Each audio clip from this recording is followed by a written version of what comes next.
Good afternoon and thank you for logging on to your Northwest Florida QuickCast for July 27th, 2017. I'm meteorologist Cameron Young. We start with some tragic news out of Cottonwood, Alabama. A teenager died yesterday after being struck by lightning yesterday afternoon while standing on his back porch. That unfortunately brings the number of lightning fatalities this year up to 8. So remember, when thunder roars, go indoors. As soon as you hear that first rumble of thunder, you are in danger of being struck by lightning. And we do have more of those afternoon storms in our forecasts. Maybe not so much tomorrow, but especially on Saturday, we will see very unsettled weather after a very hot Friday. Next week, though, we may see fewer thunderstorms, and we also may see some lower humidity. I'll talk about that in just a little bit. First, the HRRR forecast from the College of DuPage shows really not much happening here in Northwest Florida. The rain chance this evening is maybe 20% at best, but overnight we're not expecting much rain, so I'm giving it an overall 10% chance of rain tonight. Skies will be mostly clear, especially as we head towards the late evening and overnight, but it's going to be very warm and very muggy. Lows in the mid-70s inland, upper 70s to lower 80s along the coast, so a very warm and uncomfortable night. And tomorrow is going to be very uncomfortable as well. Highs in the lower to mid-90s along the coast, mid to upper 90s inland, with a few afternoon clouds. And really, we're not going to see much relief in the way of those afternoon thunderstorms, only a 20% chance.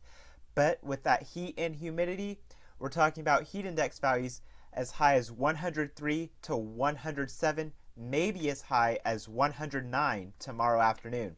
So if you do plan to go to the beach, sunscreen, shade, and water. You are going to need those tomorrow with highs in the lower 90s and only a 20% shot at a cooling shower or thunderstorm, a low to moderate risk of rip currents along the beaches.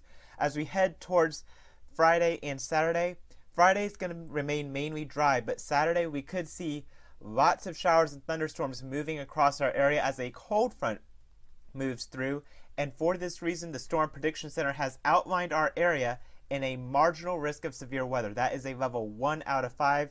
The main threat from the storms would be isolated damaging wind gusts. That's really about it. We're not talking about a great threat of tornadoes or a great threat of hail. Just damaging wind gusts are possible on an isolated basis, but all storms will have heavy rainfall and dangerous lightning. So remember, when you see a flash, make a dash. Get inside a substantial building when you hear that thunder or see the lightning.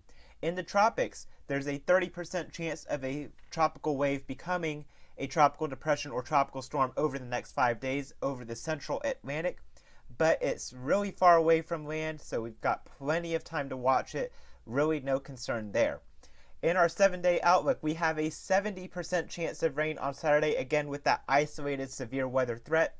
Sunday, lots of sunshine and something we don't see too often in the summer, a 0% chance of rain on Sunday.